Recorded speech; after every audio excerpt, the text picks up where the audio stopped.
Hello. Hello.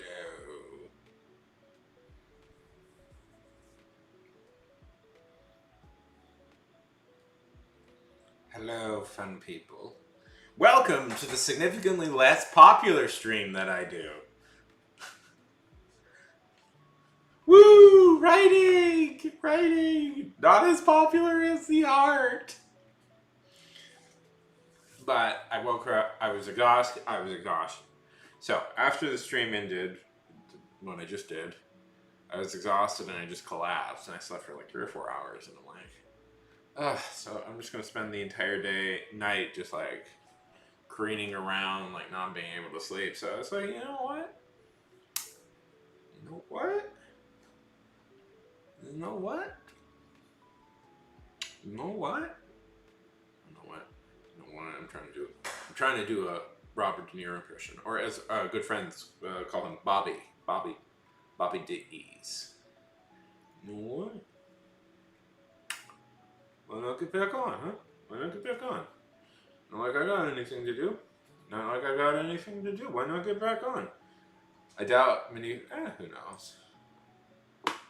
I want to see this thing faded. If you haven't joined my Discord server, I don't know. Nobody's here. Nobody cares. But I do have a Discord server, and suddenly people are using it again, which has been fun. Let's see. I want to see this thing.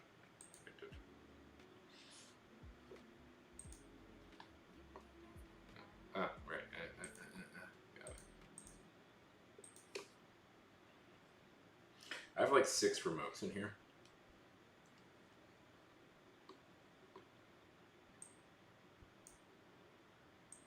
For hours, telling you can. Do you like? I just looking at my thing. I was just looking at my thumbnail for the YouTube.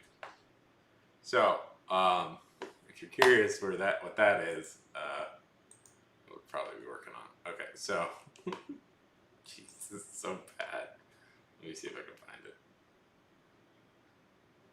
So, when I commissioned a bit of art, and what I did is okay, here it is. Here it is in full. What I did is I gave him this. This is the drawing I did for the artist. This is what I wanted him to do. And then let's see, my secret Discord server that I use to just post. Let's see, and right here it is. So here's the version he gave me. Now, which version is better? Many arguments could be made. This is the version I gave him. And I'm like, okay, I want you to draw a picture. And this is the version he gave me. I think they're about the same. Equivalent even. Similar in tone and structure.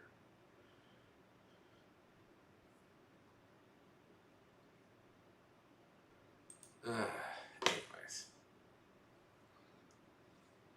So.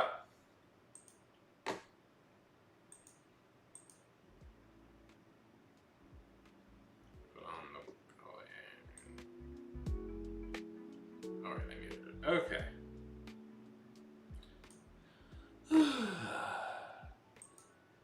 I am so embarrassed I have a Threads account. Bruh. Braham.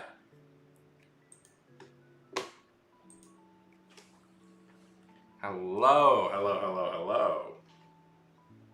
Hello, Ray. How's it going? It's like 3 for me. 250. It's 2:42. Well, I fell asleep immediately after. So it's cool. I fell asleep immediately after I ended the stream previously, and I woke up and I'm like, oh, I'm not gonna be able to fall back asleep. Might as well stream. Oh, very good, very good. You know, that's what they say about box. Yeah, if you drink box wine, you will live forever and can't die ever. And legally, that's empirically true, and they've proven that. And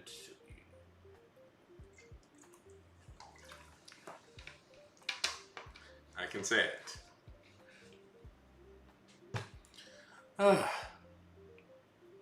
Exactly. Although Jesus is a guy who famously, it does take some time. How's it going, Ray?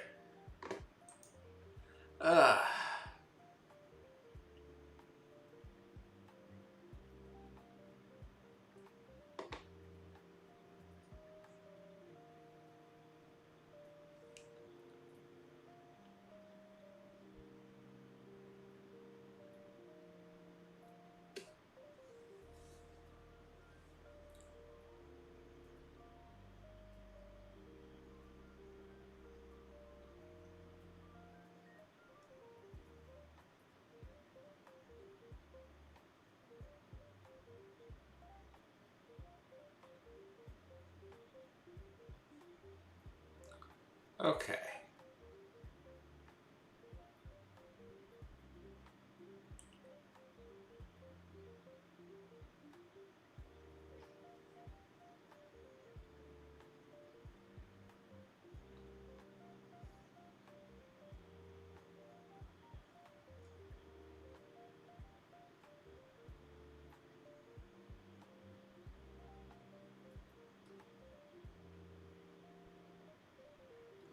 Isn't that true of everything?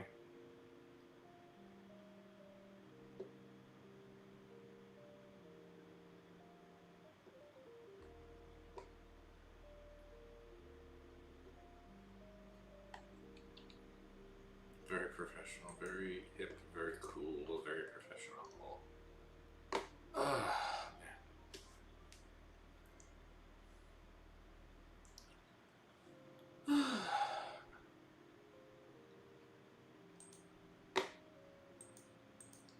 We're all pros here, Ray. We're all professionals. It does remind me. I wonder how my payout is looking.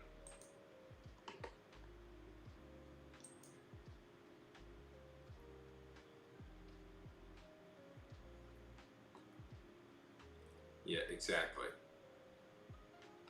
Let's see.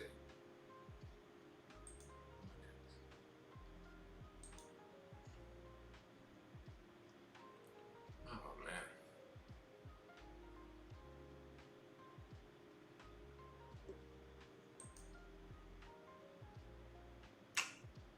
Yeah.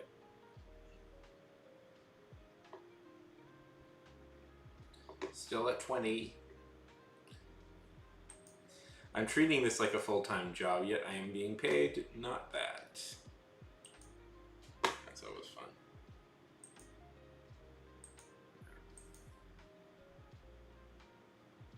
Whatever.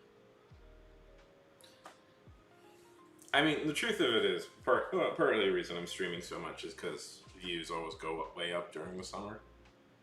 And I had the thought process of I could finally get monetization going on YouTube if I just try and stream every day this summer. I don't know if I'll be able to keep that up, but I'm going to for now.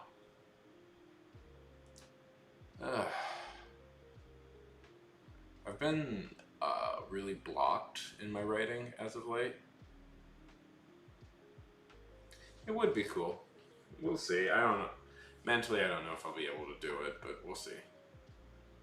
Also, I've been really blocked in my writing as of late, and it's a good way to like distract yourself from distract me from how mad I am at myself for doing that.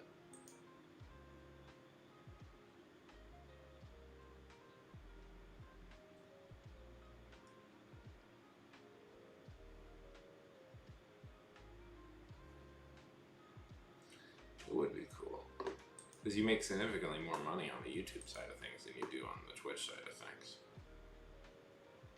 Twitch pays the quickest. Yeah. You have no idea how, like, jittery I am behind the scenes. Like, I'm just clicking on thousands of random little things. Anyways.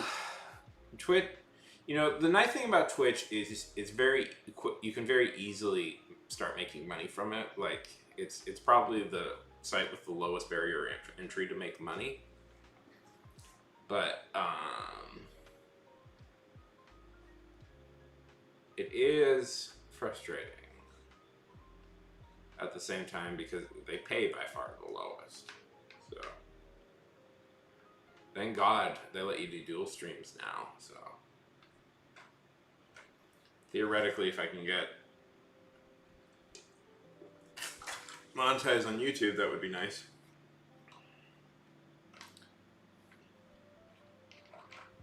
Anyways, that's what people really like, hearing talking about money.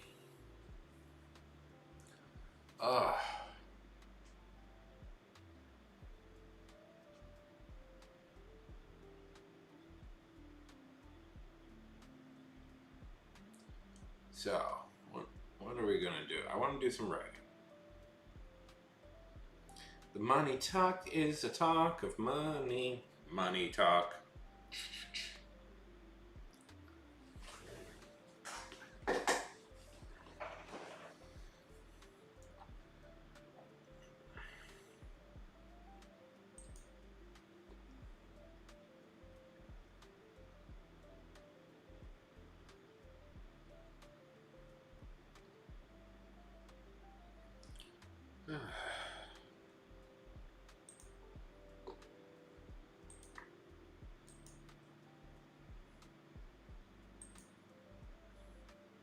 I have this pilot.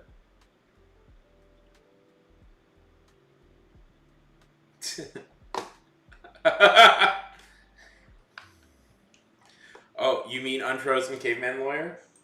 He is.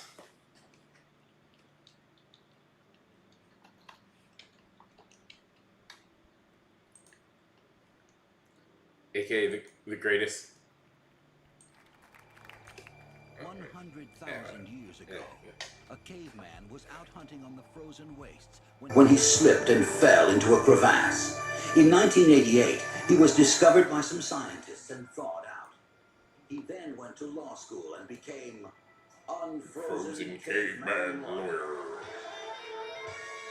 He used to be a caveman, but now he's a lawyer.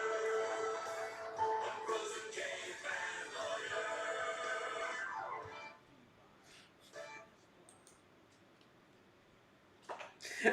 I love that sketch so much because it's just so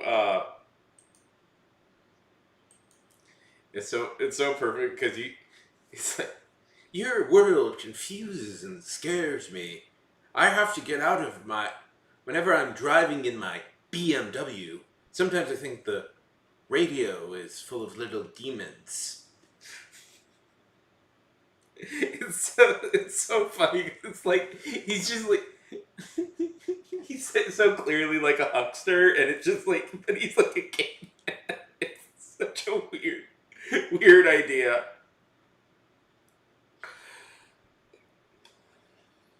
That is the genius of Jack Handey.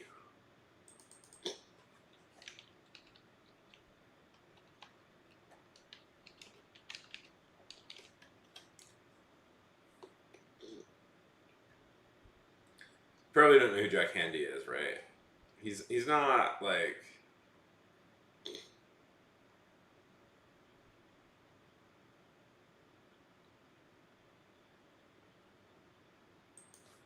He's not exactly like a famous name, but he's one of those really.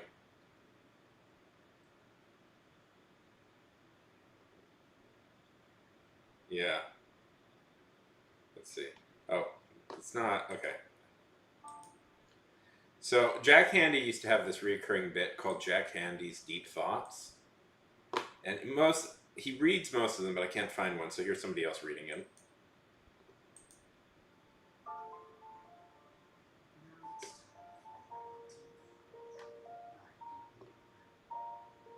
Oh,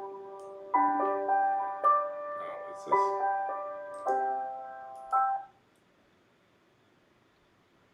Let's see. Ah, here it is. And now, Deep Thoughts by Jack Handy. If a kid asks where rain comes from, I think a cute thing to tell him is, God is crying. And if he asks why God is crying, another cute thing to tell him is, probably because of something you did.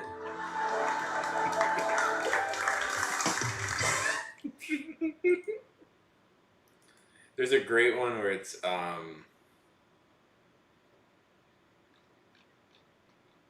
let's see.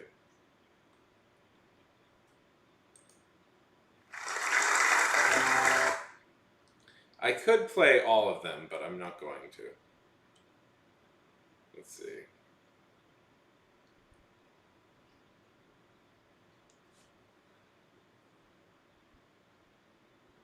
Oh, where's the fun?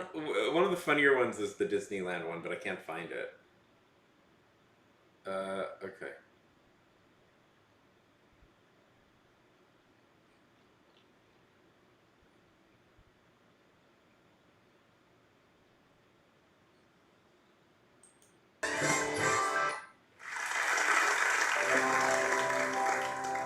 And now, Deep Thoughts by Jack Handy.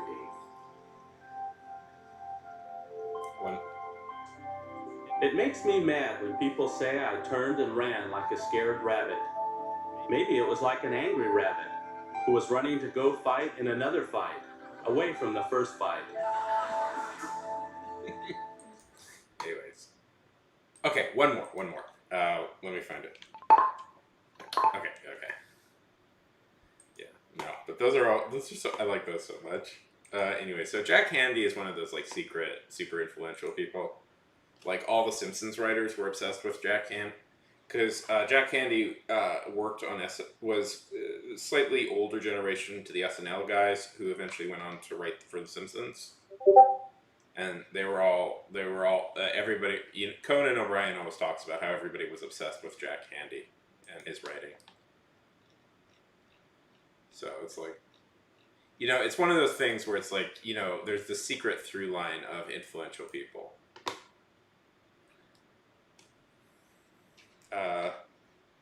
He has a book out. He wrote a novel a while back. I should read that.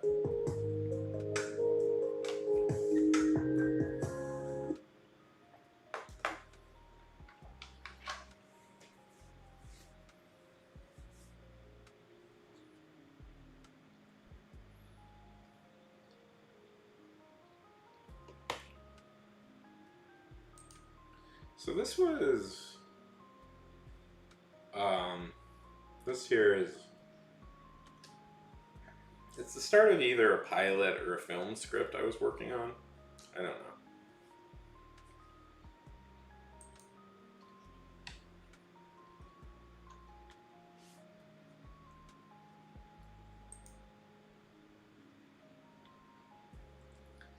It was about, I was writing this to be as cheap to film as possible. Like, I wanted this to be, like, just shoot outside of things, spend as little money as possible on stuff, mostly have it set in an apartment. Me? Oh, I mean, there's tons of stuff I could be working on.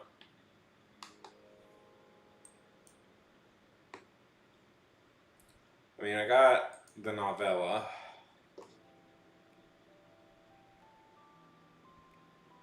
Ugh. I always give myself more notes because I'm like, I have people look at it and then I give myself more notes.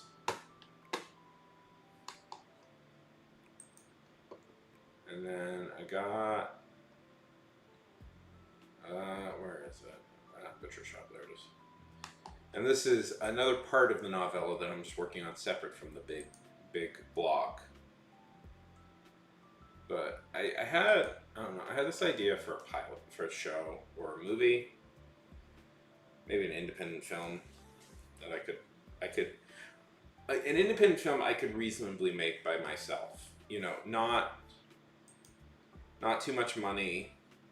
I wouldn't have to spend too much money. It could be just set in some people's houses. Like I could film it here at my house and maybe at somebody's apartment.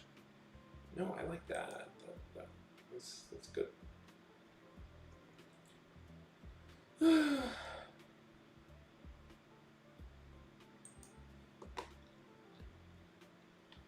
how many words I've written. Yeah, exactly.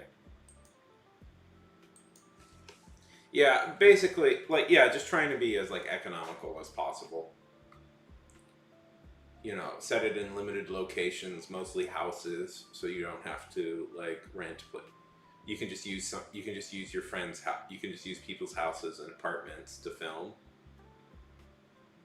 Don't set it in too many restaurants. Don't have any special effects. You know. Tarantino's first film actually cost a decent amount of money.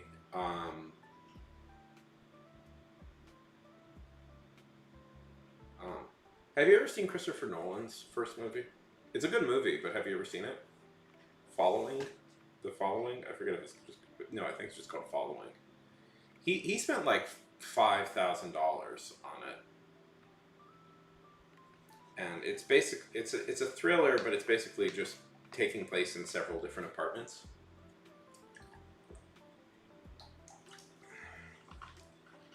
It's about a guy who... it's about a lonely author who starts following the people and gets involved with a cat burglar who breaks into people's places. It's a really good movie, but it's very cheap. You don't need to do a lot with it.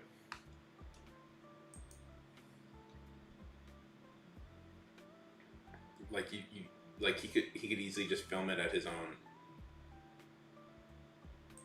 his apartment or friends' apartments.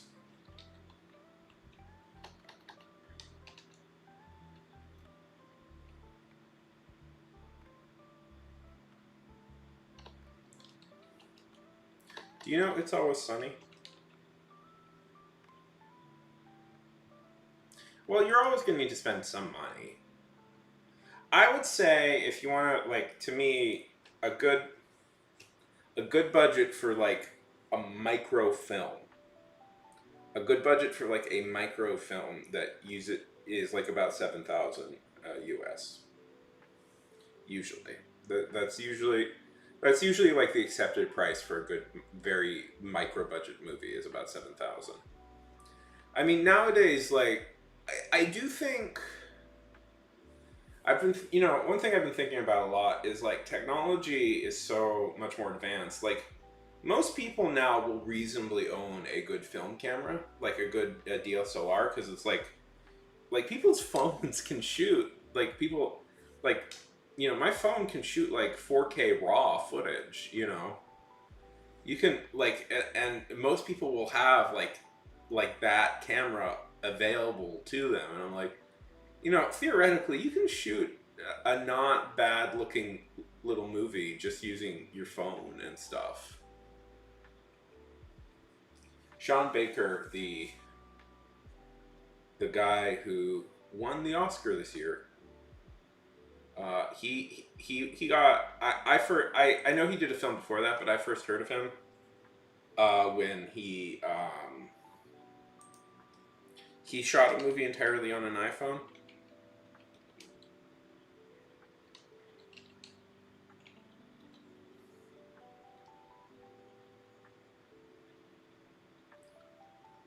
Oh, and why I was bringing up It's Always Sunny in Philadelphia is that they famously shot their pilot. It's Always Sunny in Philadelphia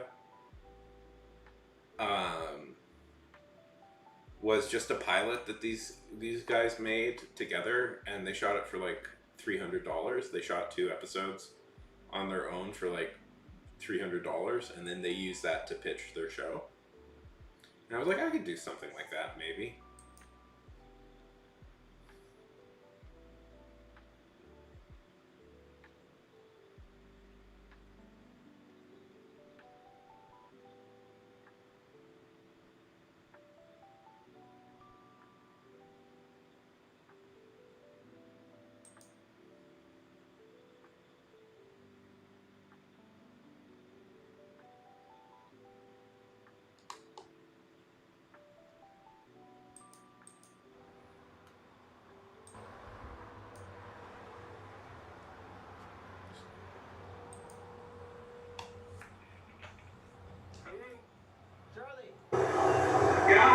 It's Glenn. Glenn.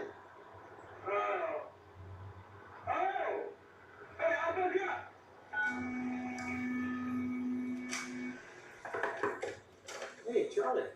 What's up, man? Your face looks kind of poofy, man. Did you just wake up? Oh, yeah, I've been crying a little bit. Oh. I'm sorry. Hey, listen, do you have any sugar, man? I spent a whole shitload of coffee and I ran out of sugar. You know. I might. Yeah, come on in. Sure.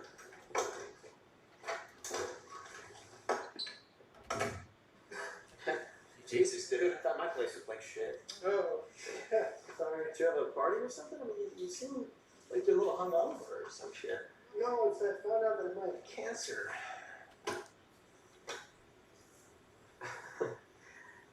What? Yeah, I found out a couple weeks ago that I might have cancer. That's why I've been kind of holed up in here. I haven't been going to auditions. I haven't even told anybody. You haven't told anybody that you have cancer?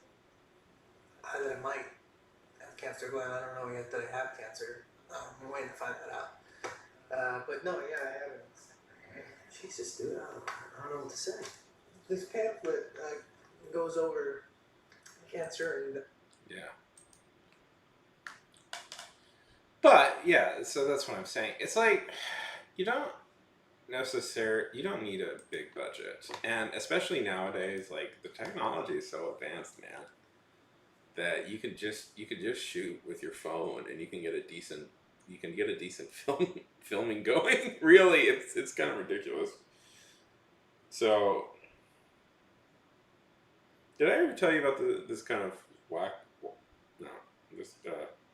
wacky guy I worked for? This kind of for a bit of time. I was trying to explain this to him, but he was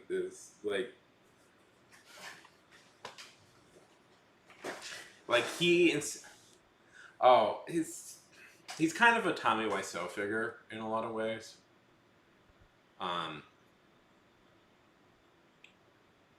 We had a falling out, which is unfortunate because I wanted to use him in a movie at some point in my life. But I wanted to cast him in a movie I made at some point, but it's like we had a falling out, so that's not going to happen. But hey Tosh, good to see you. Anyways, for some reason, even though I had a better camera we all had like iPhones. He insisted on shooting some scenes. We had run out of power, and one of the things that I was so incredulous about is he insisted on shooting like a couple of scenes with a flip phone he had. And I'm like, it's just not going to look good, man. It's just not going to look good or sound good. It's like, no, it's fine. It's going to work. It's going to work. And I'm like, okay. It's your movie. Movies. Anyways.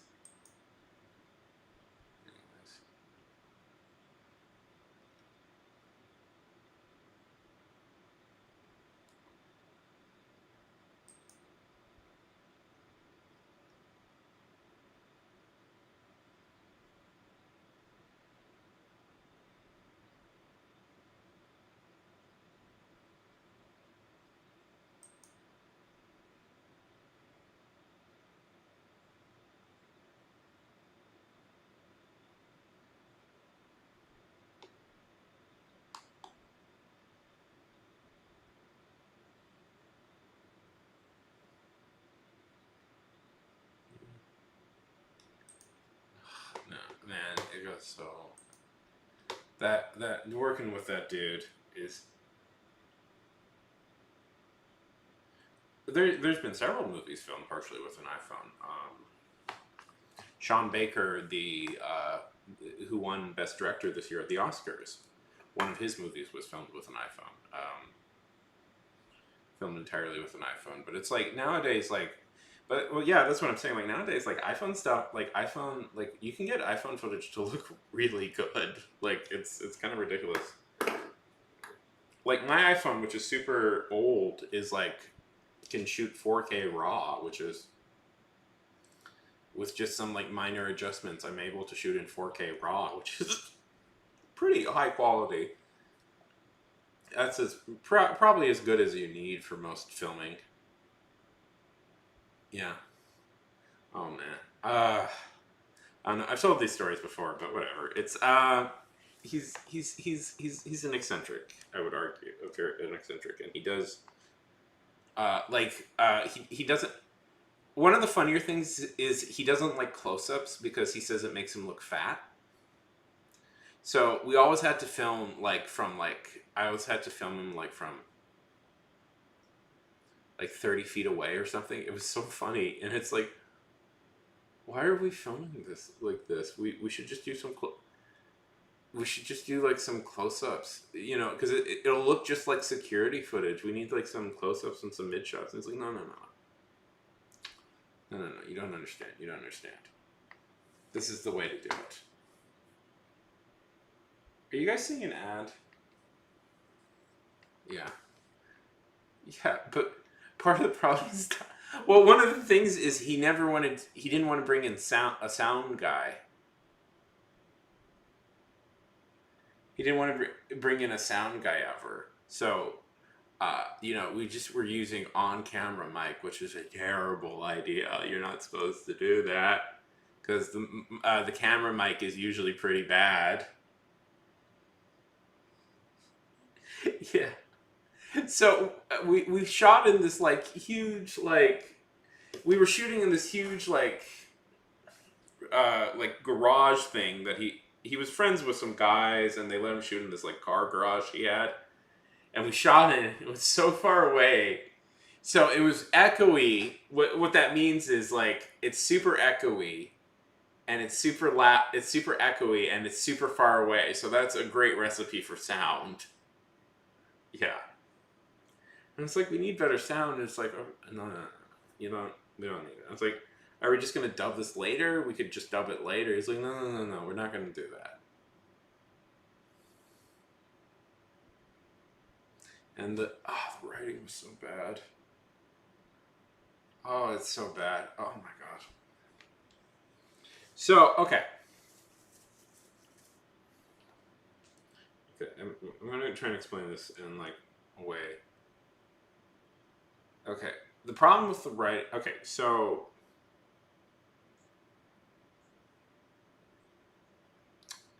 he's not. He made me sign an NDA, so I can't. I don't want to I can't reveal anything about his movie because what people really want is to see. This is a movie that everybody's going to want to see. Anyways, I was gonna. The fact that he made me sign an NDA, and it was the night before, and it was it was a 6 o'clock shoot. It's 6 or 7 o'clock shoot I had to go to, and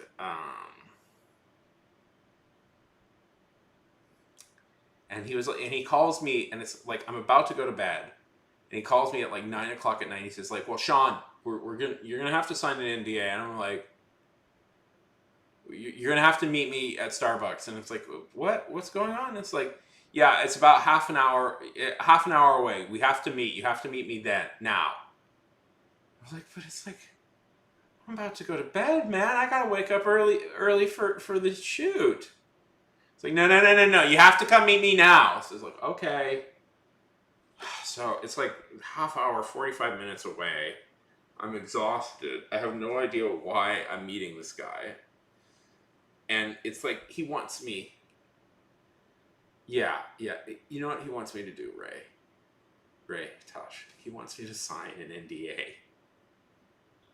He wants me to sign an NDA, which is a form I could have signed before the shoot that morning. Like, all I had to do was sign a thing, because he's so paranoid about any of his footage getting out. Like, I couldn't even take a picture of, like, the place we were shooting at, because, like, no! You just can't! Ugh, Anyways. The movies are bad. The movie's bad. Or movies. That's the whole thing. They're bad. And they're bad because... Okay, so... Okay, I'm going to try and, like, word this. Yeah, I have to word this correctly because it's how this works. Okay, so... English is not his first language, and that's fine. That's fine. But the problem is, he's not exactly, like, that good at English as a concept. Like, he's not that... Like, he doesn't have quite a firm grasp of English as he should. The problem is, the script is in English. He's a lot like Tommy Boy, so that's what I'm saying. So the script is in English, but what he does is he writes it in, he's Chinese, so he writes it in Chinese, and then he explains it to actors in, like, English, how what he wants them to say. And he doesn't let anybody ever look at the script. And I was like, which is, Ray, if you're making a movie that is ridiculous, everybody looks at this. I tried to explain to him, like, no. Like, on a film set, everybody just can see the script all the time. Everybody you don't like, hide the script from people. Actors need to see it. Production people need to see it. It's like, we can just, like, work. It's so much quicker to work things out. Anyways. So, but it means that he's written it, and then he explains it to you. How the scene is going. And... I'm going to be honest, guys. I don't even think he's written... I think part of the reason he hides the script from people is I don't think he wrote it. Because I think he just has a vague idea of what he wants to do. And, okay, so... I've explained this before, but whatever. Almost all his scenes kind of go the same way. Okay. What he'll do is he'll, like, okay. See this pen? He'll go, like... These are, like, half the scenes I shot with him. Are like these sort of scenes where he goes, like, oh wow, look at this pen, look at this pen, it's a really great pen, it's you know and we have to make good pens, because we have to prove that we run a successful business, so we should make good pens. Yeah, I think we should make good pens. Yeah, and especially those other people who don't make good pens, we can't let them make bad pens. Yeah, okay. So what we'll do is we'll have a big party, and we'll bring a bunch of people in, and we'll bring celebrities and influencers, and we'll prove that we can make good pens.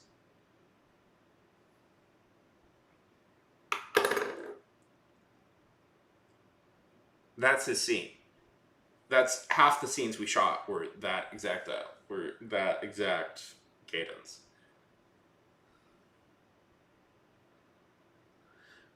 Was that.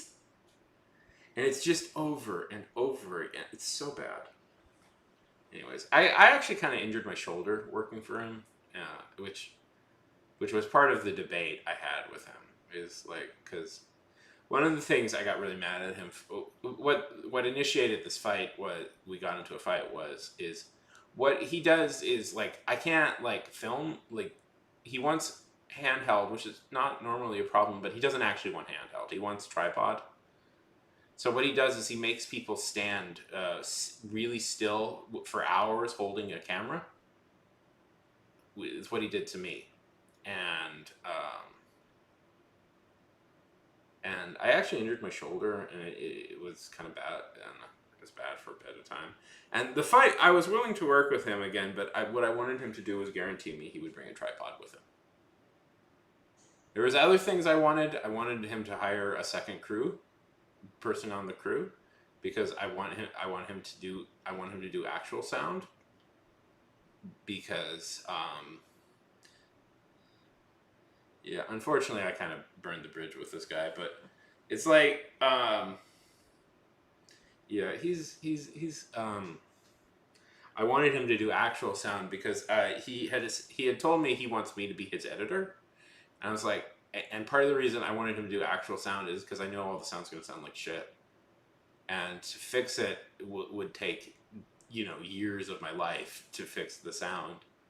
And I don't think I can fix it in any way that would make it presentable. So I was, and part of me is like, I need him to have better sound on set, because otherwise it's gonna sound awful, and the quality's gonna change every 5 seconds. And I'm like, and part of me was like, well, I guess we can just like redub it all. It's not gonna be that big of a deal, because honestly, like some of the performances were not that great, and I kind of thought maybe if we redub it, I can just rewrite it to make it a little bit better. But what was I saying?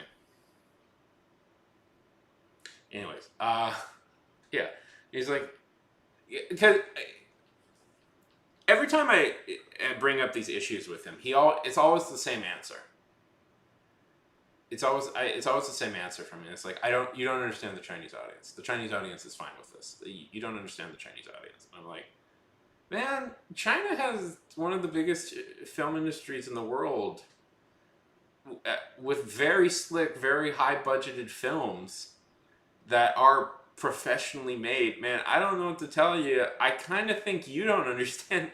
Why would the Chinese audience want to watch this barely produced nothing of a movie that the sound is bad, the filming is bad, and it's like,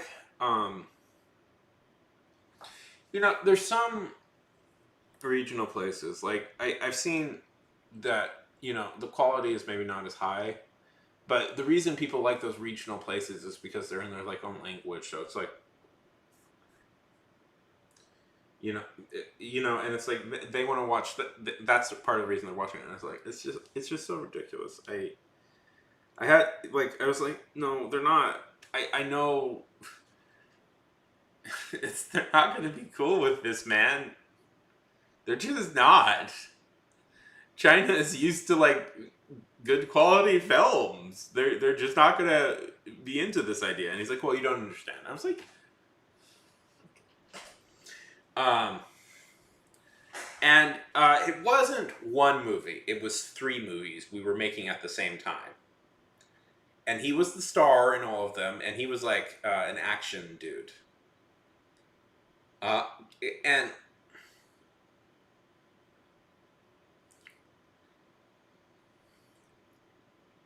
yeah, it's he was kind of. I'm trying to explain it in a nice way. Listen,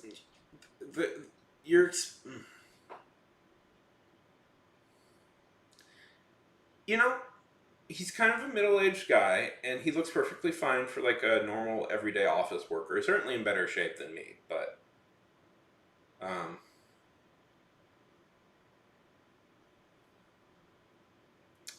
not exactly an action star. Yeah, not exactly an action star. Has very much the body of a man who sits down most of the day. And I feel mean for saying that, but it's like, doesn't really convey menace or intensity or ability to do these things, and he can't. And he's like and he wants. Right, what it is these are vanity projects. These are vanity projects where he gets to be and he brought in the girl I felt really bad for is he brought in an actual actress from like Chinese dramas, and she's like she's like this classy, like, beautiful lady, can't speak clearly clearly a decent enough actress, but can't speak a word of English. And it's like, I'm certain he lied to her and said, oh yeah, we're doing this big English production, this big American production. And it's like, we shot her scenes in like a mall food court, and she had been dressed like really nicely. Oh, Oh, he doesn't give a shit. I told him about this Twitch stuff, and he's like, he doesn't care. I was like, because he has this YouTube channel that he wants to run, and I was like, I have some experience with that stuff, and he's like, oh, he doesn't care. I offered to help write his thing. I was like, I was just gonna do that because I was just not out of like arrogance, but like just because it's like, I can probably, like just give me your ideas and I'll synthesize them into a script for you. Because it's like, I was trying ever so gently to like go like, let me just write the script for you, my man. Admittedly, there was a little plan of mine to like maybe like try and convince him to like, instead of spending money on, oh my god, anyways, there's even more. Okay, he doesn't know how to run a production is part of the problem. He does a very nice thing, and I will never fault him for one of the very nice things that he does is he pays decently, which is why I was working for him. He actually will pay you like okay money. Yeah, well, then I run into this thing of like, well, I don't understand the Chinese audience. I'm like, okay, but you're writing scenes in English, and these scenes, none of this, it's all terrible. This dialogue, it's nearly incomprehensible. This dialogue, like, there's no through line. I could like. If you just give me like 20 minutes, I could like figure out like a better way to write this for you. Not to toot my own horn of like, oh, I'm the greatest writer in the world. No, it's just like I know for a fact I'm a better writer than he is. I'm gonna say it. I'm just a better writer. I'm just the better writer.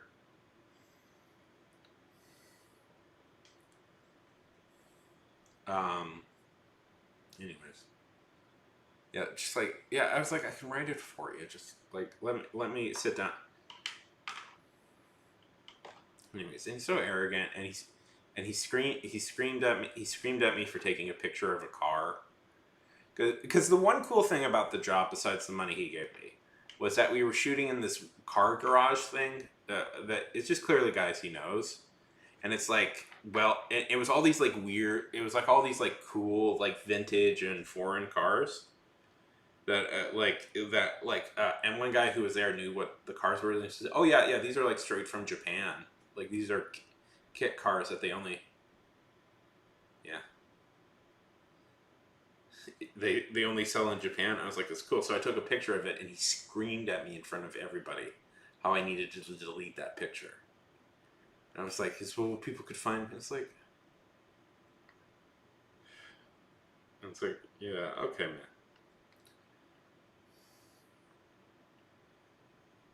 Anyways, I would have walked off set right then and there, but I needed my money. I wanted the money I was owed.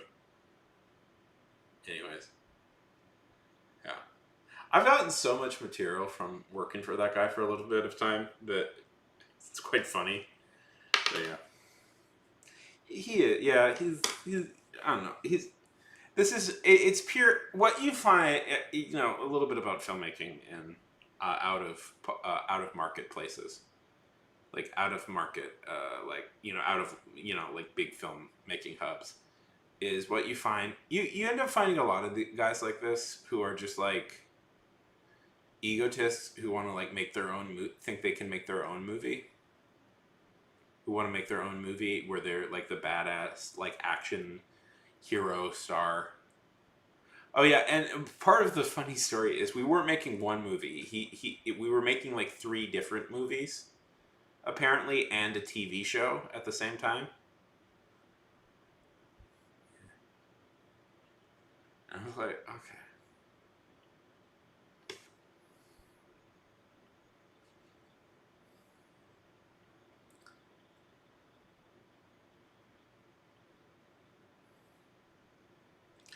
And it was like, I don't know.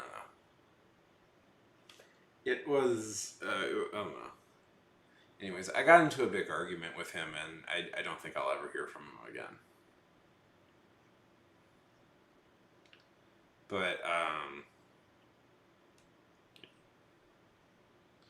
I got into a big argument with him because I wanted him to bring on a second person. I was like, I have a belief, Ray, that you can reasonably, if for a micro budget film, I think you need a crew of at least 2 to 3 people. I think that's as much as you can get away without a crew, really. You need one person holding the camera and one person holding the mic. And, I think that's a micro crew, really. That's what you can get away with. And I had made a friend, and I was like, okay, I want him to come on in Houston filmmaking. I had made a friend, and I was like, I don't want to work with this guy alone again. I don't like working with him alone because he screams at me when we work alone. And hello, Book, good to see you. I'm just talking about this boss I had. And I was like, if I have another crew member, with me, it'll be a lot better because it's like he'll have to moderate his thoughts. And I couldn't get him to budge on that. And I was like, okay, then I'm not going to work with you again, man. It's a funny story. In retrospect, it's a very funny story that it happened. It's very funny all this happened, but it's like, while it was going on, I was very annoyed at it. How's it going, Book? Good to see you. Theoretically, we're doing a writing stream.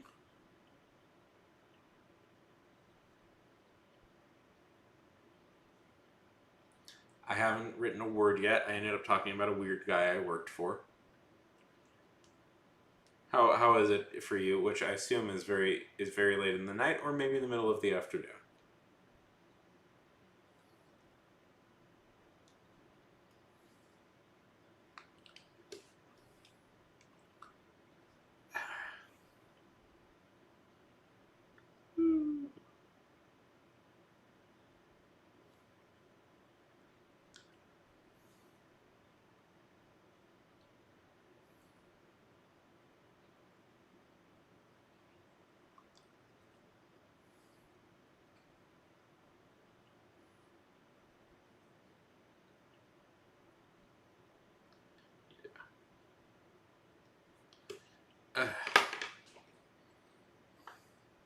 Basically, I was looking a little bit at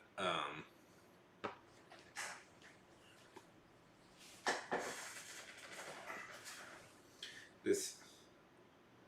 Yes, I was looking at this script I've been playing around with. I was showing this script I've been playing around with. It's maybe a pilot for a TV show. I don't know. If I extend it a little bit, it could be a movie.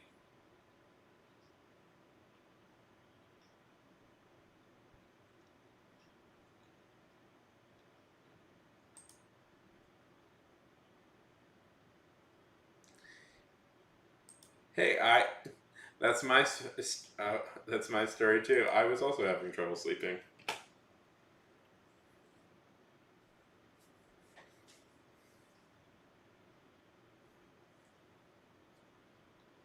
It's what we call, the script I'm working on is what we call in the business a reverse isekai. Instead of the weird, instead of a normal person going to a weird fantasy land, it's a weird fantasy person coming to our world. Maybe, who knows?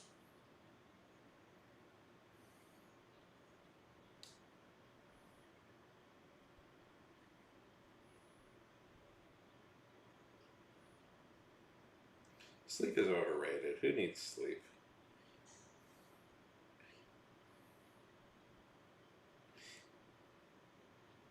When you're asleep, wolves can get you. I don't see that happening when you're awake.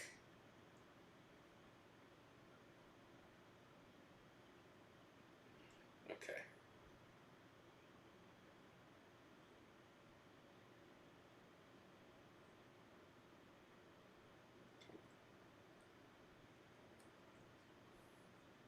Okay. They're always after you, man. Yeah.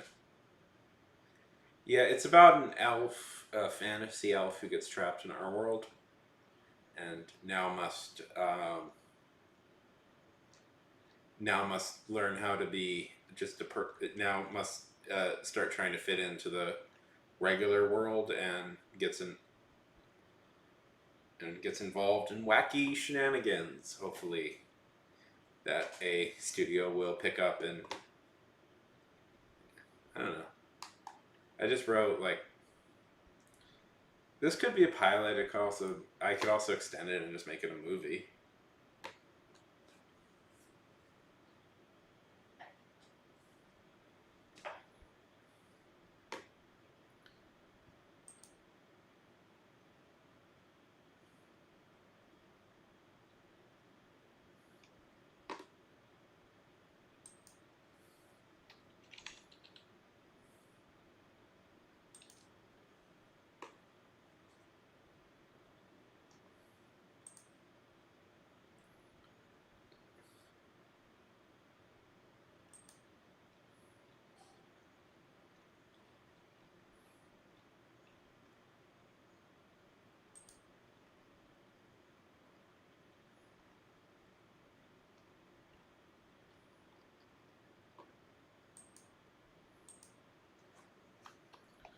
And then I got the big project, the big deal, the big project, the novella I've been working on for a year. Has 2,500 words.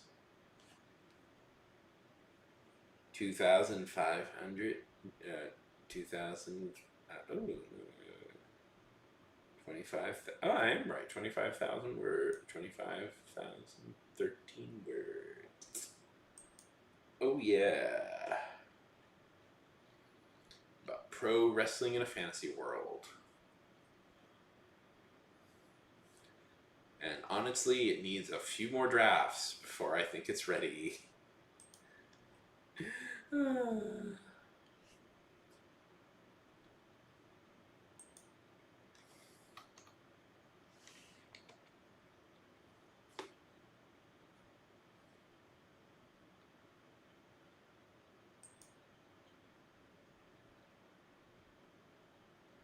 I'd like to do a reading.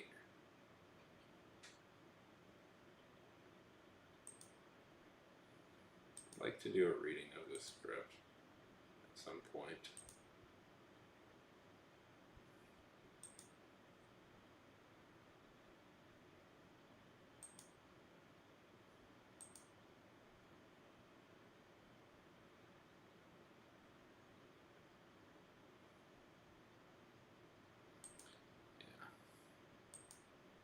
Well, so, okay, my orc girl.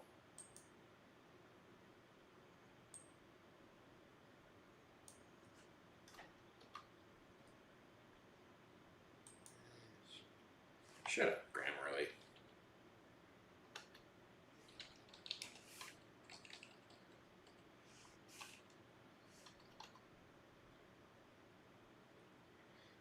Yeah, well, I gotta admit, that was my plan too. And then I ended up spending way too long on. That was why this was meant to be just a short story, like about a 10,000 word short story about an orc becoming a pro wrestler. You know, like I was aiming for about 10,000 words, and then it turned into this. Then it became 25,000 words. How long is a novel? I don't think I'm anywhere close to a novel. How long is a novella? Yeah, I'm pretty firmly in novella range.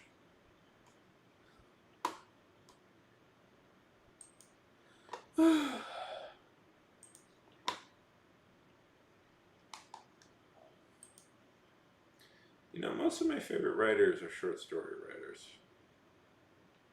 I do have this. I did write I have a few short stories I've written.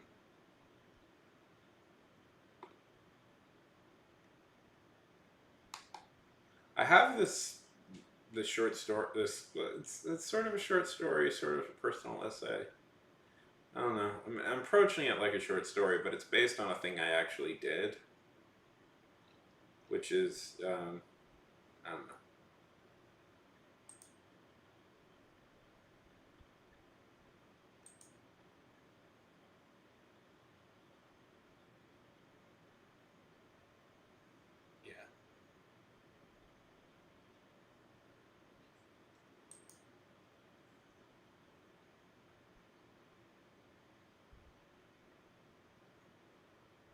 Yeah.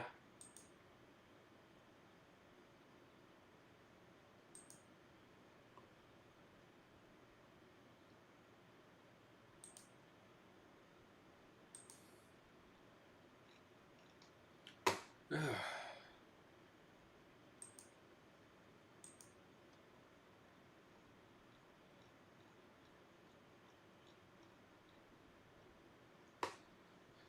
Okay. Bastard. I give such good, clear, concise notes to myself. Sometimes. This is a note I gave to myself. Is a good sentence, but it is car crash, as it needs to be better. That was my note about the sentence. It is good sentence, but it is car crash. It needs to be better. It's like, and the worst is, I think I know what I meant by this, because it's like the two guards were new at this. They kept slamming into each other. Each time they would blush, mumble, and return to the march. It's like, I think I need, like, there needs to be a connecting thing to because these are sort of two separate thoughts, and it's like, I don't know.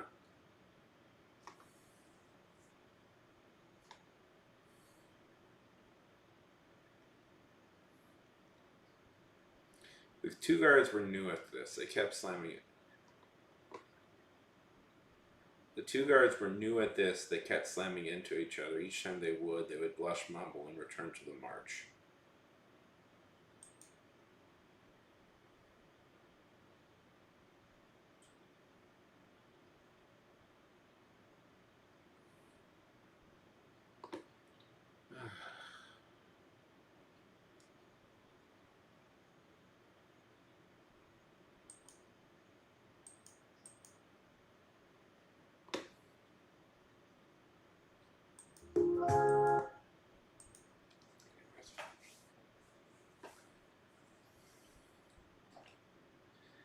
You know, with the art streams, I don't really feel a pressure to do stuff. You know, all I gotta do is just keep drawing, and nobody really cares about what I'm drawing.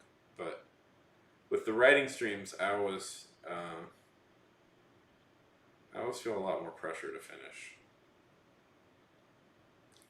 And like, sometimes writing is just looking at things and going like, eh.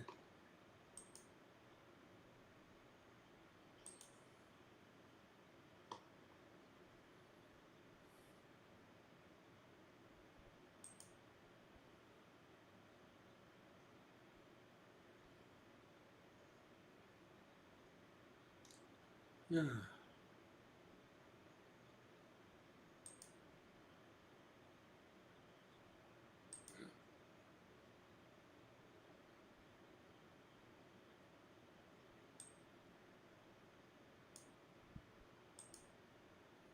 Oh, this is missing a word. That's what's going on. Each time they wear.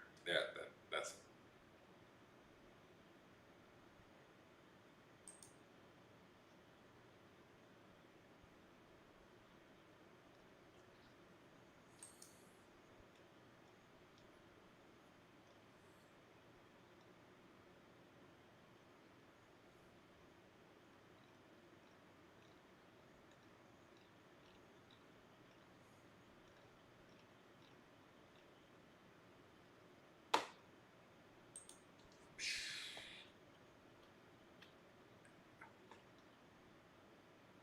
Just wanted that to be all on one page.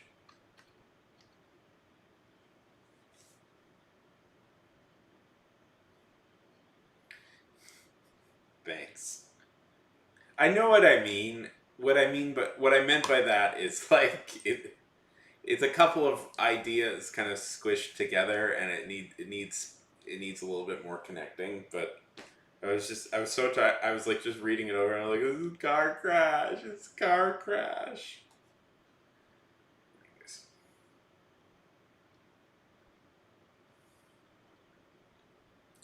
Theoretically, we should do a sprint, but we will in a minute.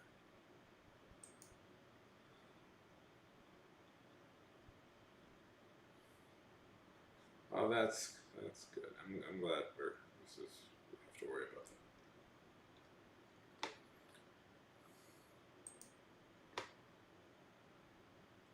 Boop, boop, boop.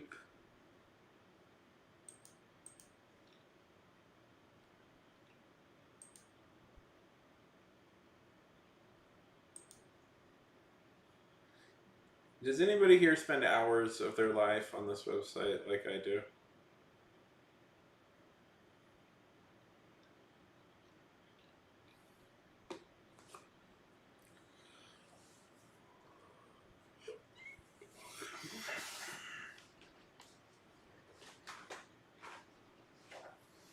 So lately, with my orc story,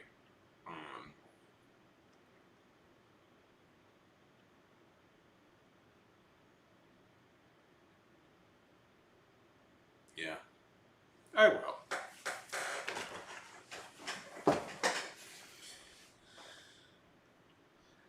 For my we'll do a sprint in a minute. Usually, I dilly-dally for a minute talking to people, but we should do a sprint probably sooner than later.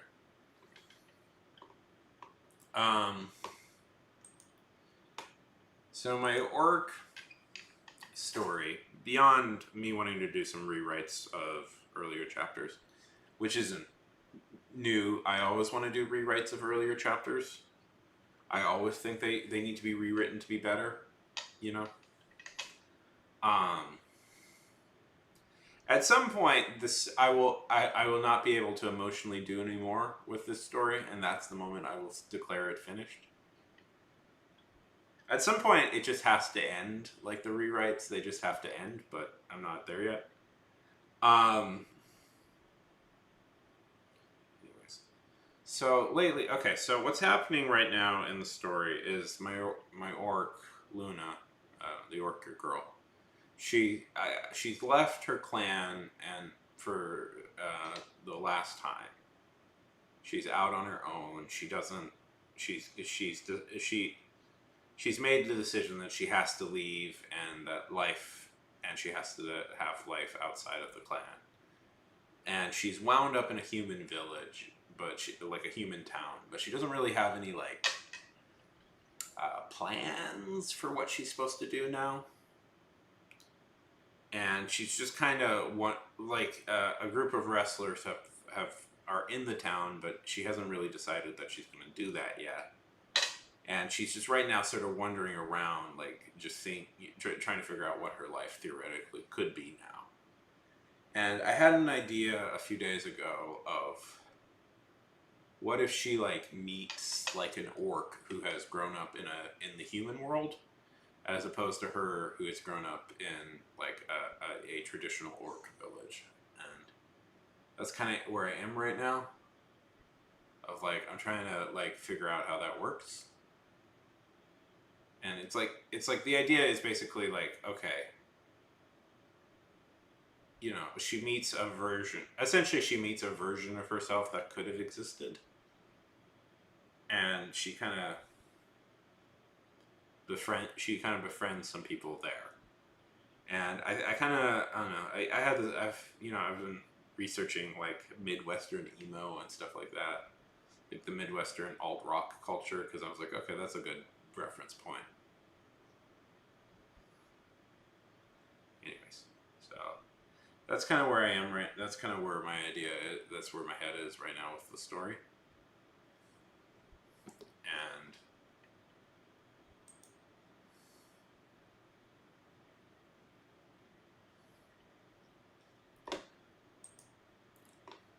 that's the part I'm probably going to try and write.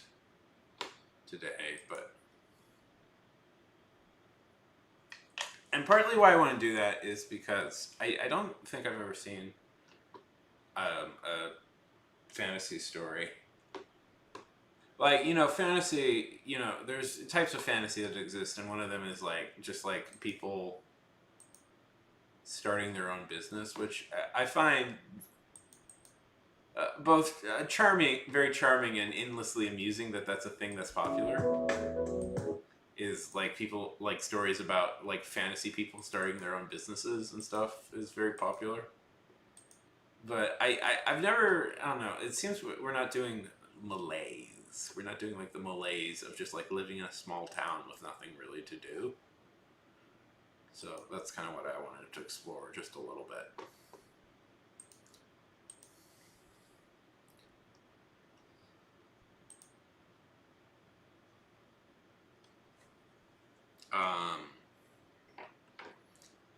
Plus, this is going to segue into my whole wrestling theme, because one of the things that young people in small Midwestern towns in America like to do is do backyard wrestling. And I have seen some of this, and it is not particularly... Let's see if we can... I know they put it up on YouTube all the time. Let's see if we can find some examples of like...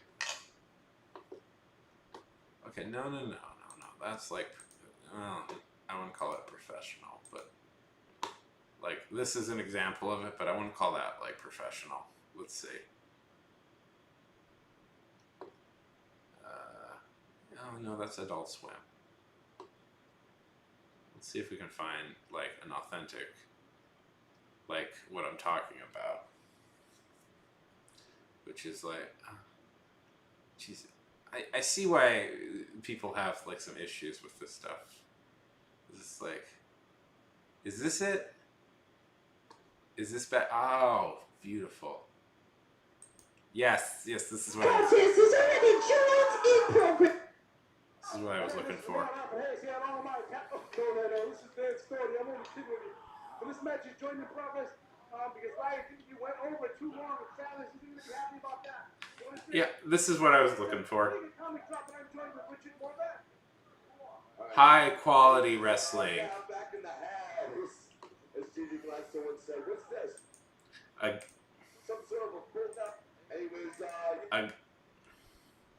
This is it. This is high quality wrestling. This is high quality. This is high quality WWE wrestling here. A guy in jorts. A guy in jorts and a guy in jorts and a flannel t-shirt wrestling a guy like this, and it's like, look at this. This is...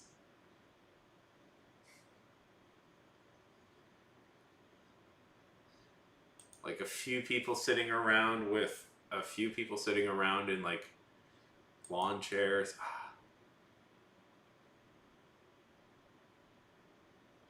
Beautiful.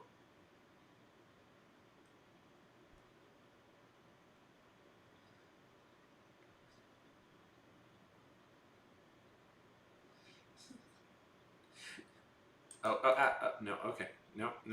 They're doing the butt thing. Okay, no.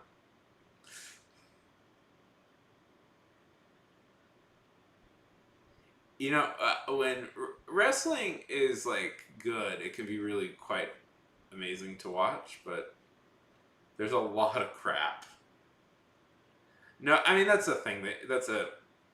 Shawn Michaels does it, and Shawn Michaels is one of the greats. Do you follow wrestling? I'm sure I've asked you guys this question a million times.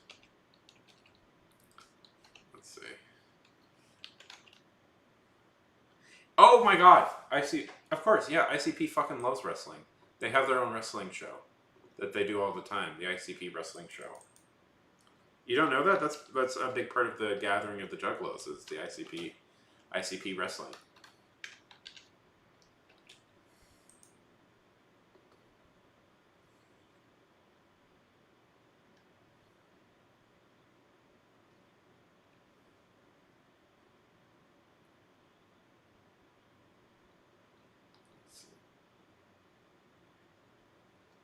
nor do you have to.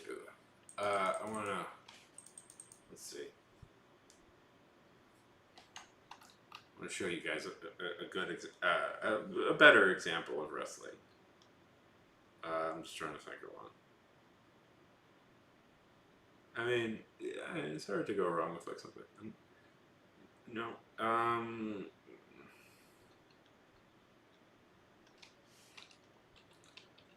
Let's see. Eddie Guerrero.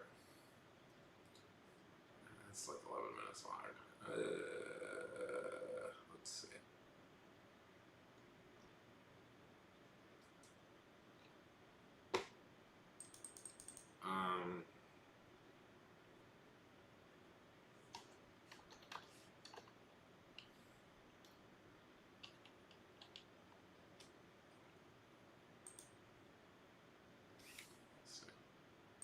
I find, okay, so this is the biggest wrestling company in Japan.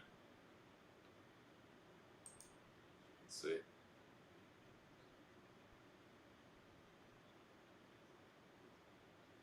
And if you don't know, Japan is where, like,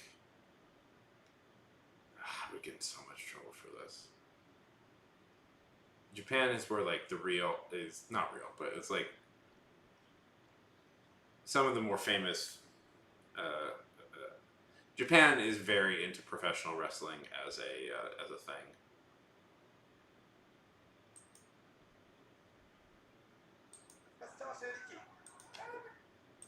Okay, let's. You know, I know exactly who I want to display. I want to show. I always like showing Bull Nakano. Nakano. I'm sure I'm saying it wrong. I've been told that I've been saying it wrong the whole time, but let's see. There's always a good Bull is always good for.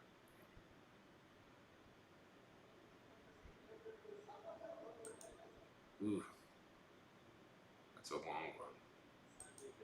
ノーレッツリーデスマッチの始まりです。ブーナカノ選手、そしてアジアボム選手が私のそばに来ております。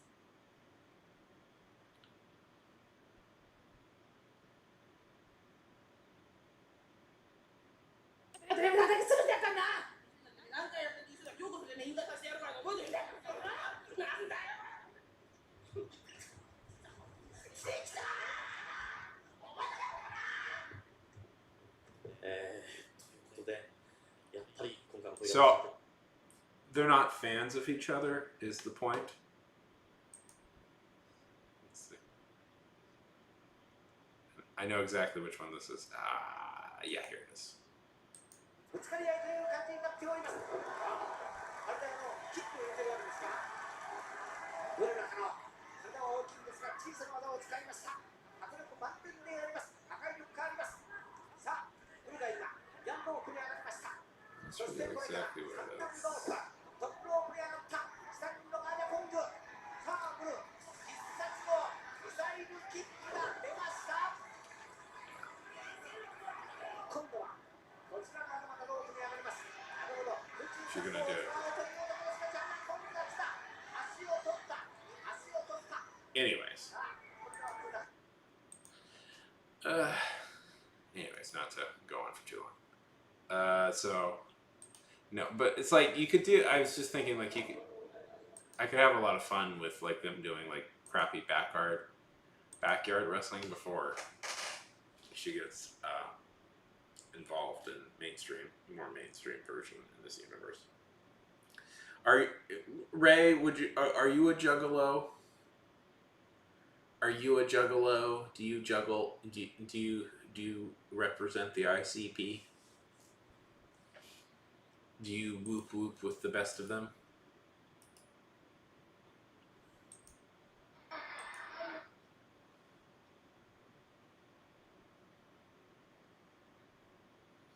Juggalo knows no national borders, good sir.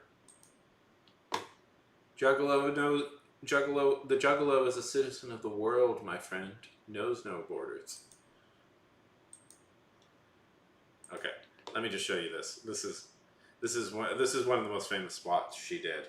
So this is Bull up here. Watch what she does. Also, don't try this at home. This is scary what she does, but it's fascinating. Okay, watch.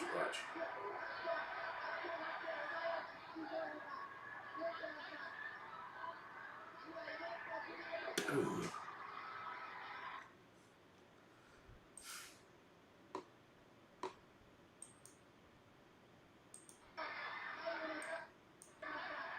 Just you know, they say wrestling is fake, but you can't really fake that. There's no faking that, my friend. You just gotta do that. Look at that. Anyways.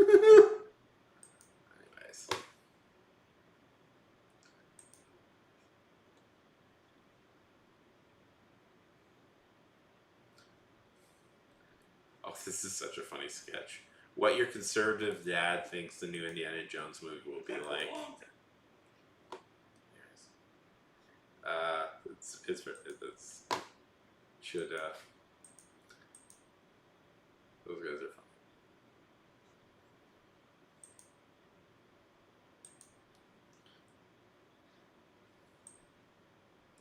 I am tempted to just play a few of their, but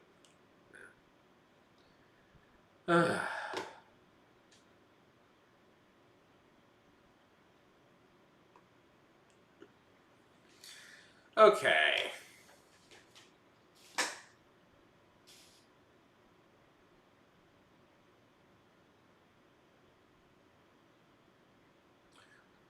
Sure, if my dad was alive when the new Indiana Jones movie came out, he would have hated it.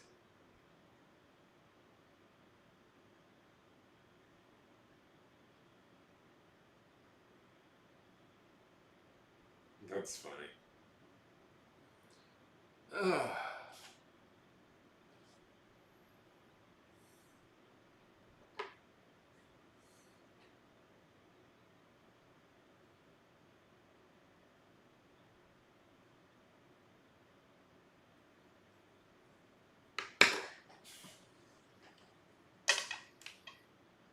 Yeah, it turns out AI isn't a particularly great writer.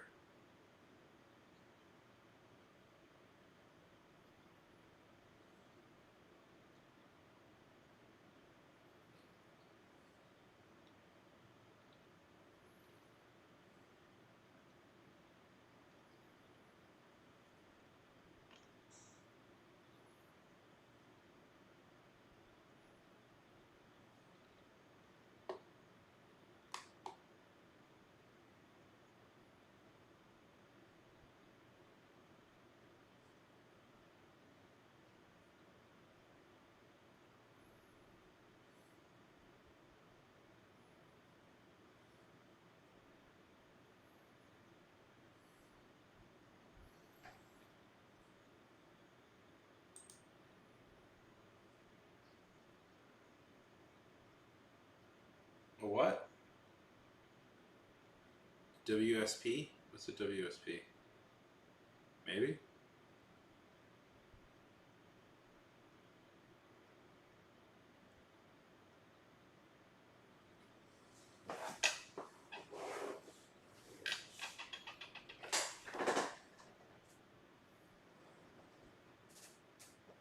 Oh, no. I did. I tried. I actually don't. I've actually been kicked out of that. They don't let me have access to that anymore for some reason, which I found very weird because I'm like, I was the one who founded that. Don't join that. Don't join that. I need to get rid of that.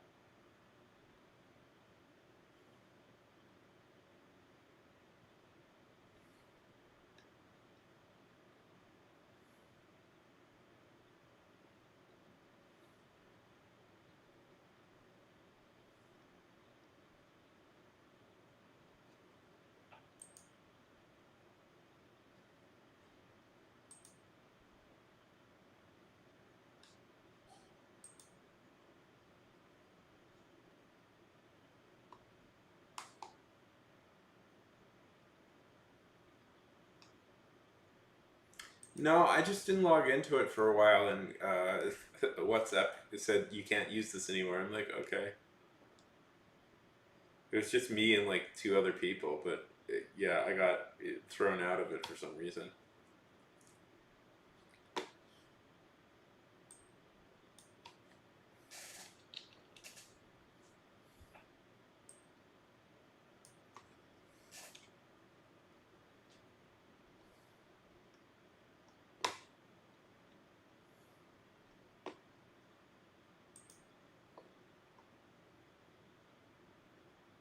Yeah, it is.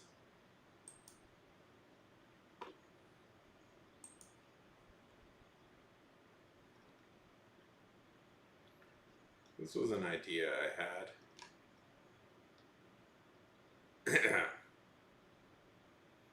It's called Jack Kincaid Kills the Universe. Jack Kincaid Killed the Universe. I guess I'm just looking over my old stuff, seeing if there's some ideas I like. At the age of 30, Jack Kincaid's life was not all that removed from the age of 25, nor the age of 15. The only real difference in his living situation was he lived in a small, crappy.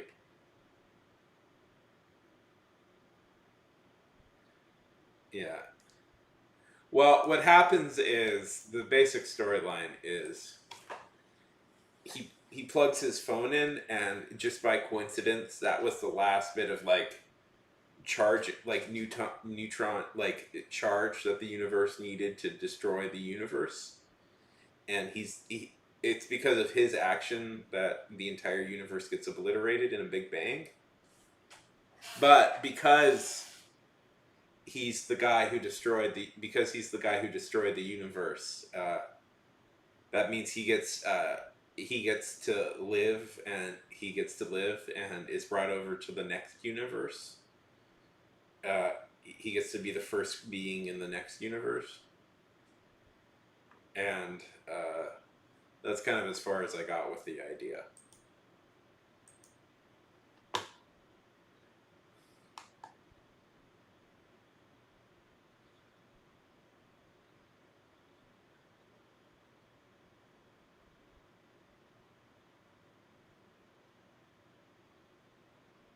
At the age of 30, Jack Kincaid's life was not all that removed from the age of 25, nor the age of 15. The only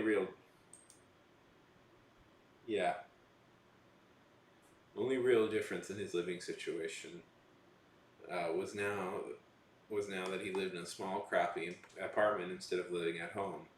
His nights were filled with music and laughter from the TV. They played music in the TV shows that he watched alone, eating microwave dinners. And Jack Kincaid promptly assumed that his life would continue on like this ad infinitum, until eventually he would die, which, to be fair, was not all that far removed from what he was doing at the moment. It would be impossible for Jack to understand truly the importance he had to the universe, the effect he would have on every single living human in the entirety of existence by his simple action that he would take that night. How could he? Nobody is aware of their importance until it happens, and as the warm glow of the television gently nudged him to sleep, he looked down on his phone. At 5% power, he figured that it was probably best to plug it in and then go to bed, so he groggily got up. It was a special night for him. He was actually going to sleep in a bed instead of falling asleep on the couch, as he had done for the past month, and went to his counter, where his charger was located, and plugged his phone in. That's when it happened. Subtle at first, Jack barely noticed a change, but as he walked to his bed, he noticed something strange. The light coming out of his television seemed to have stalled. As he approached it, the phone was frozen, but more specifically, what seemed strange to him was the light was stalled. He could see a clear edge of where it stopped. He ran his hand through the suddenly slowed light, and he could feel the particles dancing around him. It was strange, and to be fair to Jack, this was in fact quite strange. It was something no human being had ever experienced before, but again, Jack could be forgiven for not appreciating the enormity of the situation. Immediately confused, he went on to flip on a light, and of course, for of course he was watching TV in the dark, and he looked up, and that's when it really struck him as weird. The light was moving slow. How he could see it inching slowly but surely from out of the socket. What had happened? Had he done something wrong? The answer was probably yes, and he was sure, and he wasn't, but he wasn't sure what he had done wrong, other than he had somehow screwed everything up. He waited very quietly and very quickly into the dark, quietly for the dark to be filled by light in the room. It took what seemed to be hours, but finally his small little apartment was illuminated, and he got a good look at the outside for the first time. It was a blinding white void that was now outside his apartment. He quickly got dressed. Fortunately, the lights were on out there, and ran downstairs. And of course, trying the elevator and finding it not working. What was going on? What was happening? What was the blinding white void just outside the apartment? He had to figure it out. What was he going to do? Once he got outside, he saw it. Everybody in the street was looking in fear and terror as the white void spread, people screaming, but everybody was frozen solid. It was strange, unusual, even. Nobody was moving. Everybody seemingly frozen in midair. That's when he saw it. It was anyways. Her legs were moving, but both feet were up. Her legs were moving, but both feet were up in the air. She wasn't coming down. He waved. Anyways. Yeah. Anyways, and then he gets into a conversation with a space god who has an offer for him, and so on and so forth. That was just an idea I was playing with.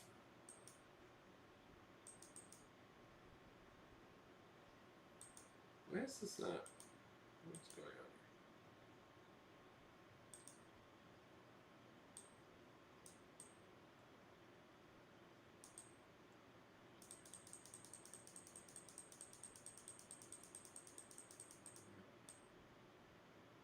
here? There we go.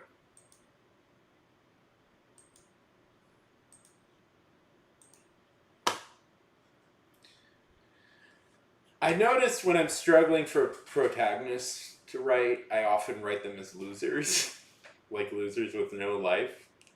It's like I'm maybe projecting just a little bit.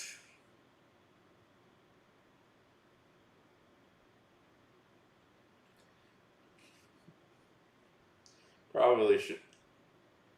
Because we're writers. Most of our life is spent indoors staring at computer screens.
We should probably get some actual real deal goodness writing done, right?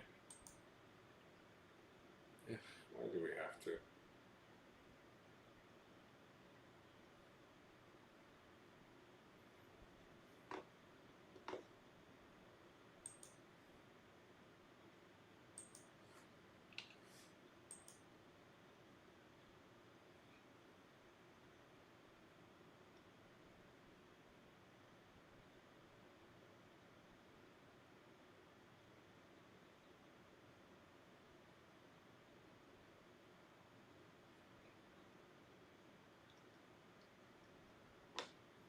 What is this thing you just dropped into me? A group of friends go to the country.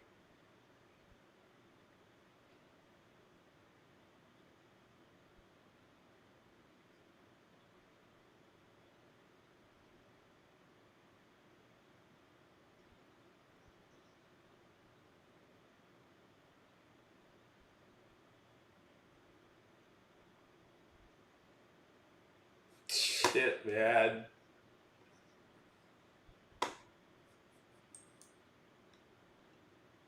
Wholesome.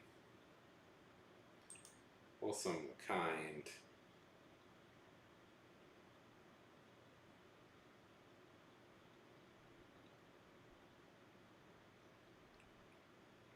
Honestly, that sound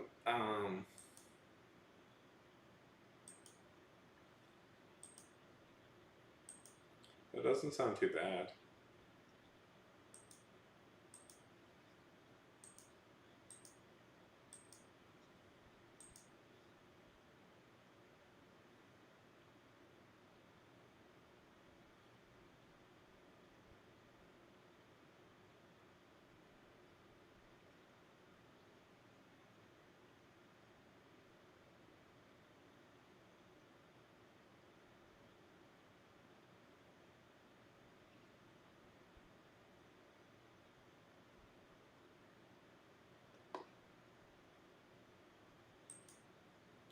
I'm trying to.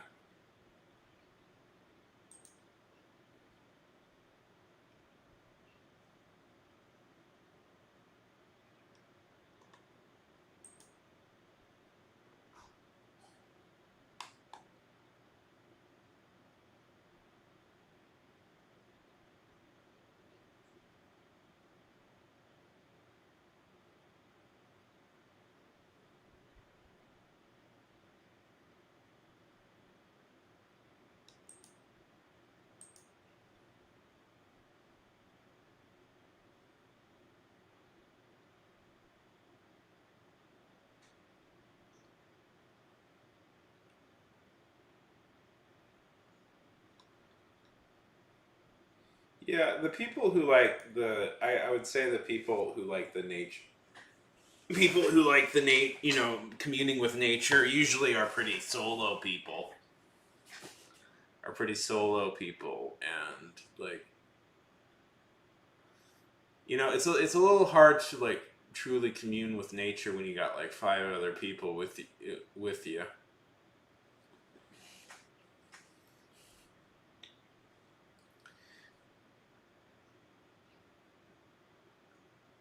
There's also you could also there's also the theme of like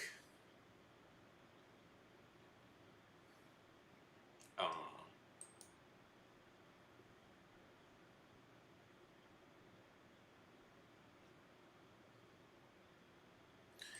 they've returned to animal form.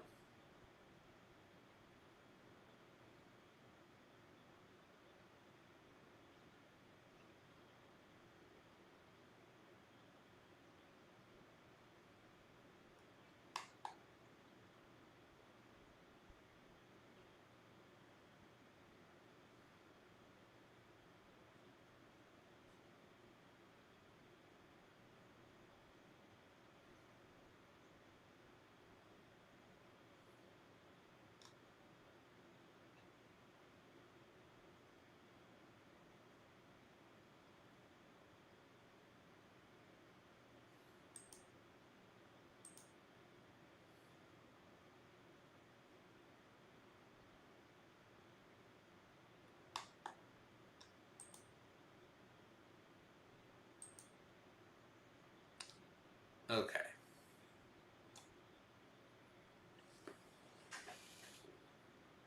Yeah. Well, then you got a whole slasher movie going, my friend.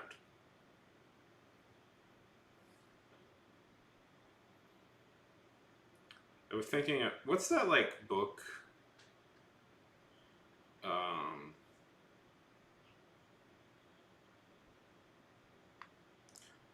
it's like 120 Days of Solo, or it's one of those movies that certain film people will really recommend, and I'm like, I can't do it, man. I can't.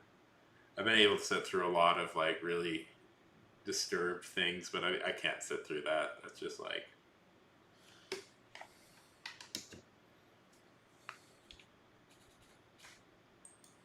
Yeah. It's like 120 Days of Sodom. Yeah, that's the movie I was thinking.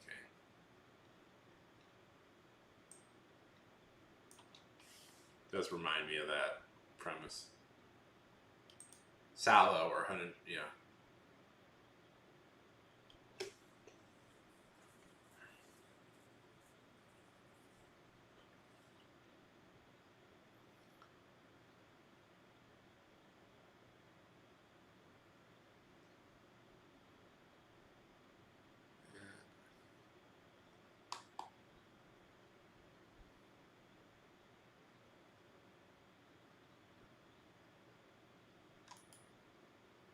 Yeah.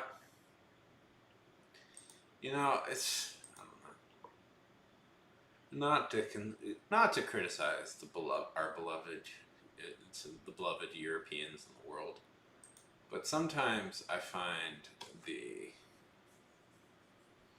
there is a type of European film I find that exists that is just about showing you the worst things possible for hours on end, about the worst characters possible, and it's supposed to be like, I don't know. There's a certain miserableness in some European filmmaking that I find. And I was like, well, no, this is where. Okay, recommend me a movie.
Fun. That sounds like a fun movie. You know, sometimes with these movies, like, is this artistic or is this just the person's fetish?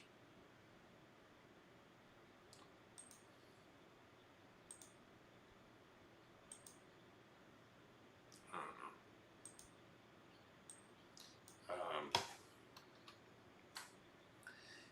know. Did you let me see. His name is Casper Knoll.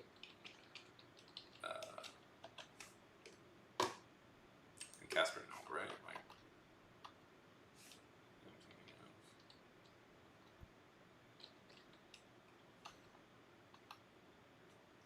Gasper, no.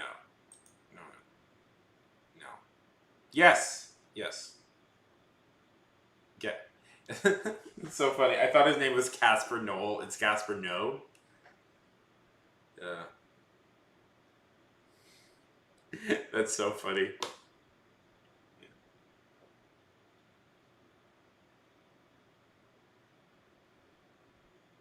Oh, yeah.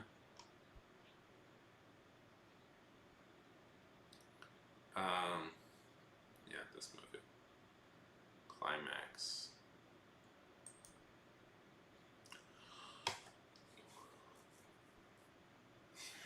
Oh no. This was such. I saw this movie and I was left like. This was.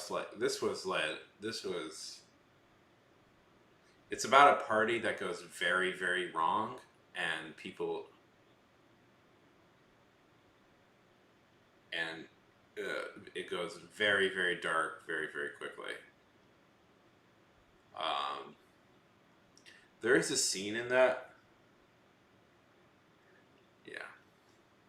Oh well, the thing is, they both do and they don't. There is this streak of like European miserableism,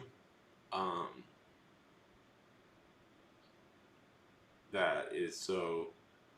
That feels kind of overwhelming, and then there'll be like there's also like European movies that are like.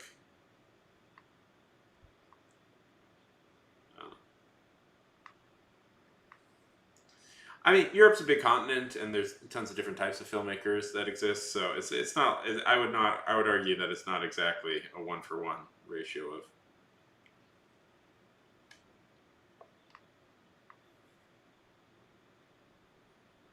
I've also seen a lot of trite movies come from Europe.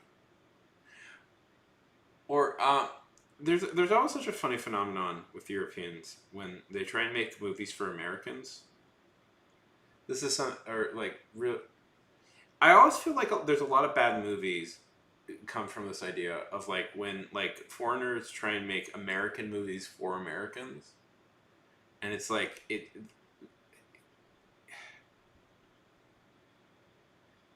So many bad, like so bad it's good movies are that's their story. I don't know if, and it feels so off for Americans. These sorts of movies, like,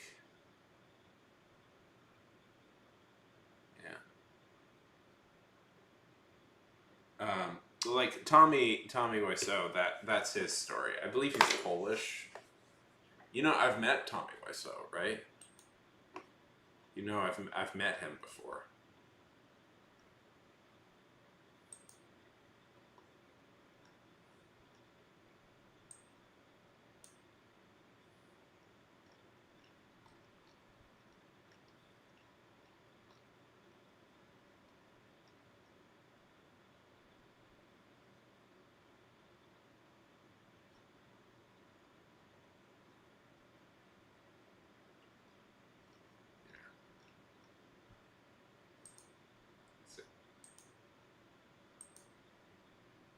I've posted it before. Yeah, there's me. There's Tommy.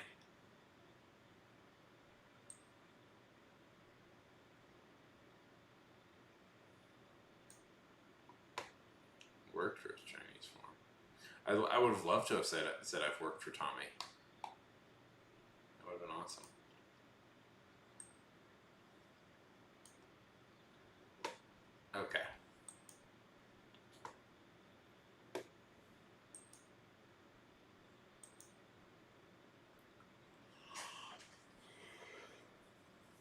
Ugh.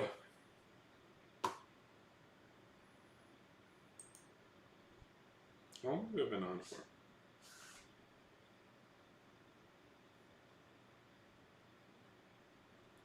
Greg Sestero. Greg Sestero is his name. I have read Greg's book about the filming of The Room. Yeah. Greg Sestero. I read the book. Yeah. Well, yeah, him and Tommy were in a movie together recently.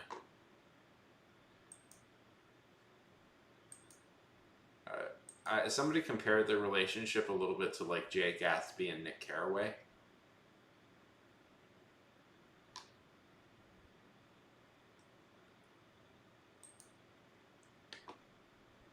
Ugh.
Yeah.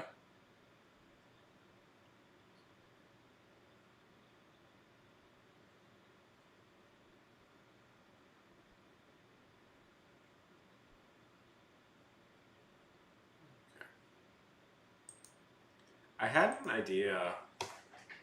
I had an idea for.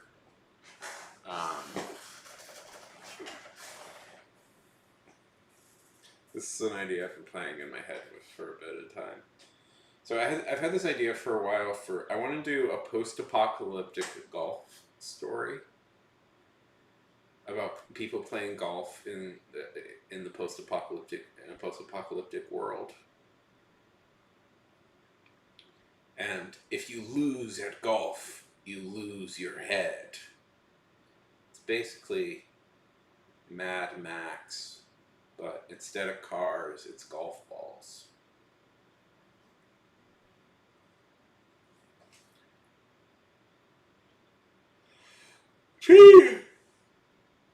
Pretty much, yeah.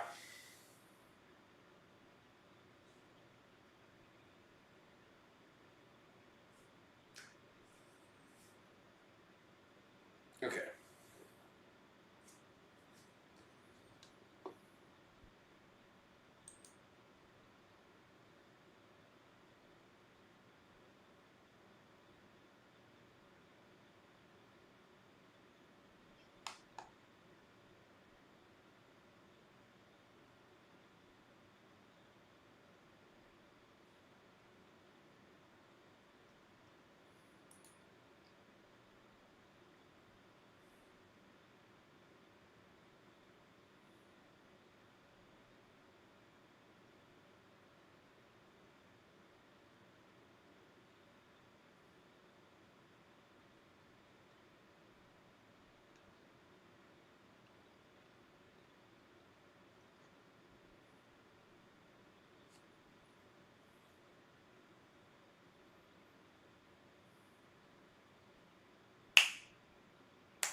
Shall we get some writing done?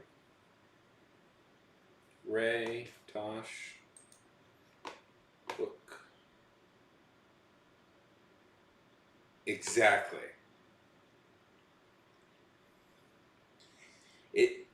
Golf has evolved into the ultimate death game.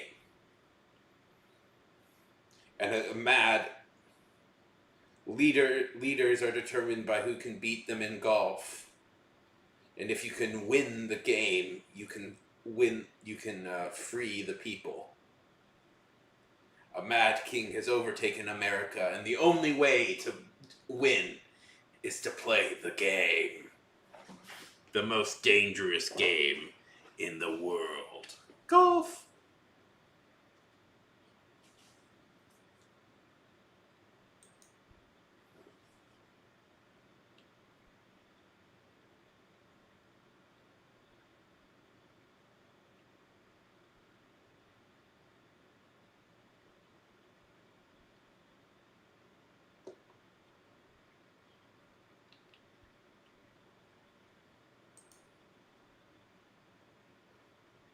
I had this thing of like, yeah.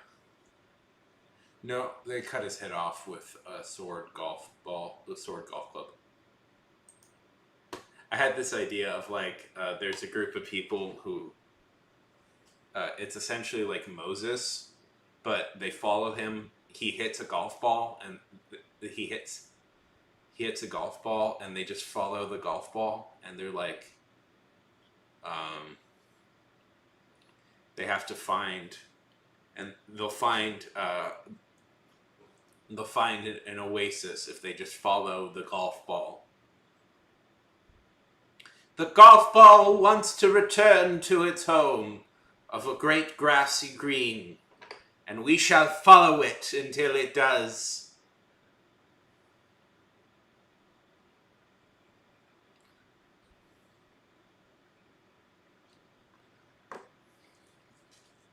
Yes. Where it leads, they do not know. The winds of fate decide.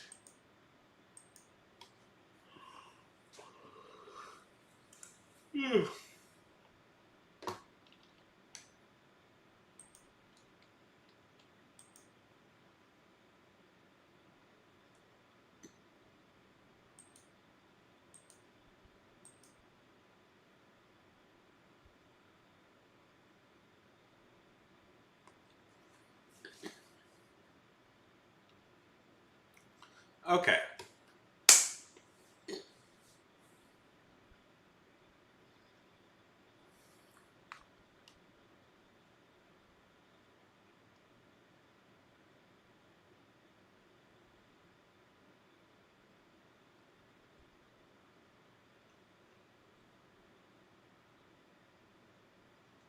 Five, 4,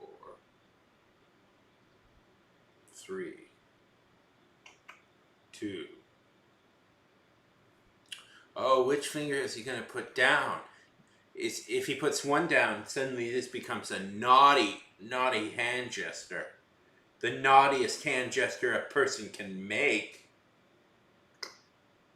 Haha, the ring finger. Haha.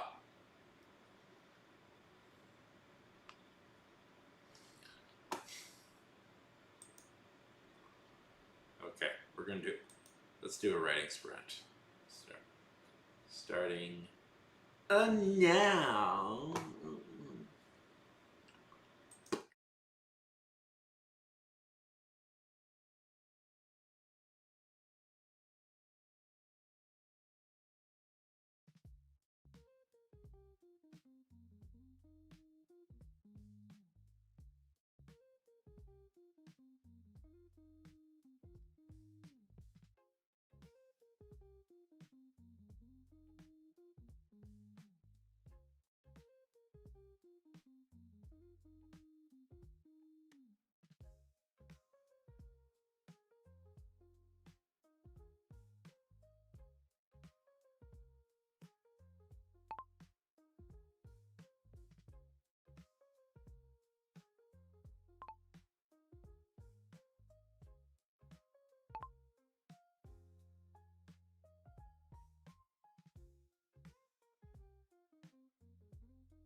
So, ever did see the only time I see. Be aggressive. Be aggressive. Be aggressive. Be aggressive.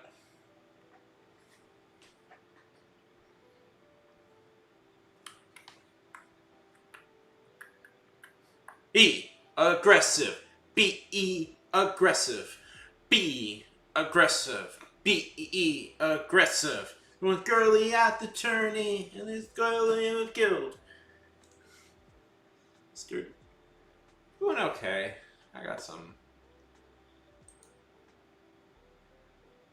stuff. You know, it's kind of a loose sketch of a character I got.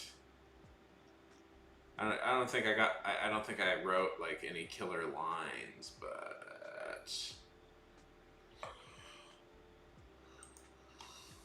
we got a foundation for what could theoretically be a fun scene.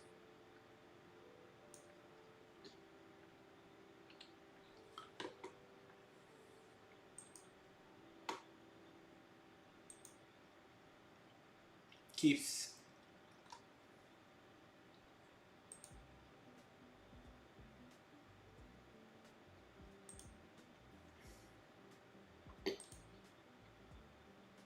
How about you?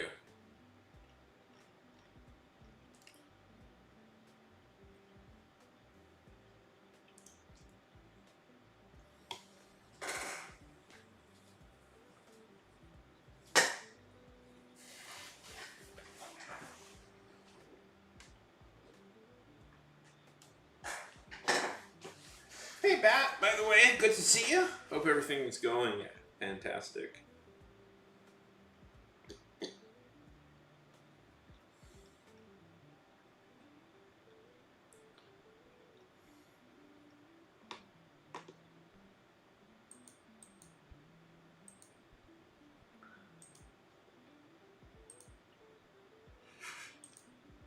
Fantastic. And Purple, I didn't bring this up, but thank you for the raid. I want to say that in person.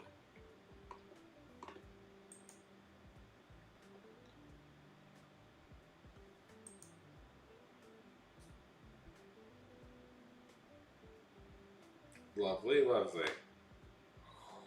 Yeah. How long have I been going on?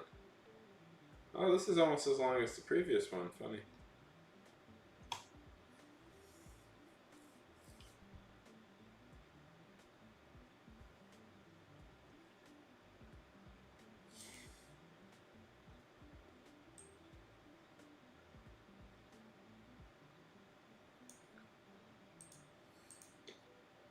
$178 words. In 3 hours, I got 178 words written. Oh well. Never deny that's still 178 words I wouldn't have written.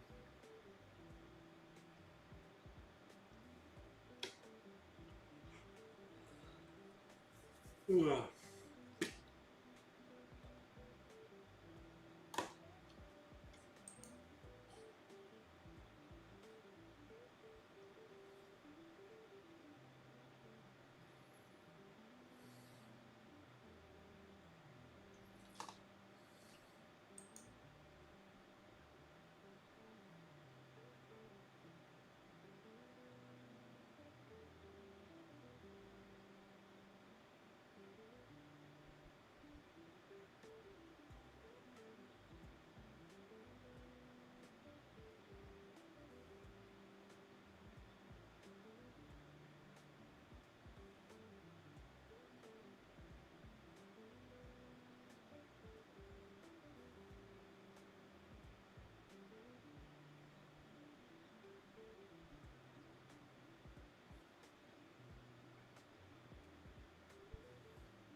mean, it's probably time to. Ugh,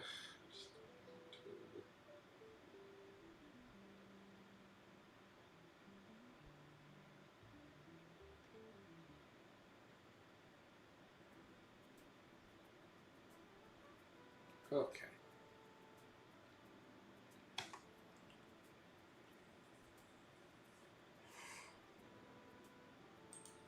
Let's see.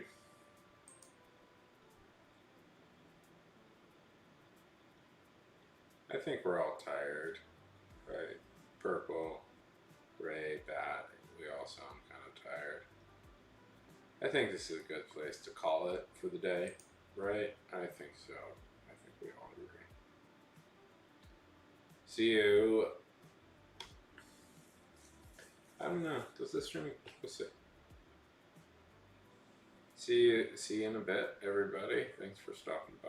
Hope you had a good time.